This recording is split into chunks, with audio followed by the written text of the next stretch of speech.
In this problem, we're told small frogs that are good jumpers are capable of remarkable accelerations.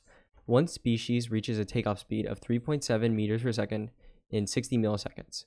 What is the frog's acceleration during the jump? So in order to solve this problem, you know that acceleration is equal to velocity divided by time. So that's how we're going to solve this. But notice that, or you need to know that acceleration, units of it, if you're using meters and seconds, it's going to be meters per second squared. And we can prove why this works, right?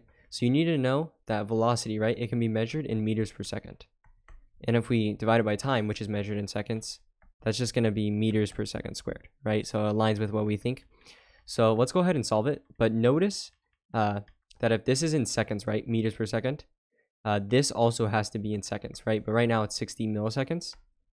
So what we have to do is convert.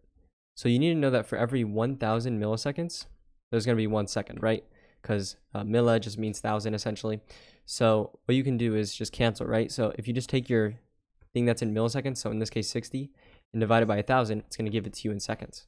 So if you do that, you're going to get 0.06 seconds. So that's going to be in seconds, and now we can just use the formula. A equals v over t. So acceleration is going to be equal to the velocity, 3.7, right, meters per second, over the seconds, right? So 0.06 seconds.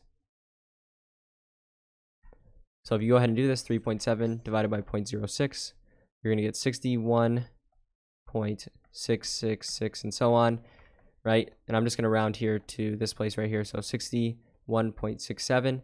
And then the units you need to know are in meters per second squared, right? So meters per second squared, right? Because we have meters per second divided by seconds. So the acceleration during the jump is going to be 61.67 meters per second squared.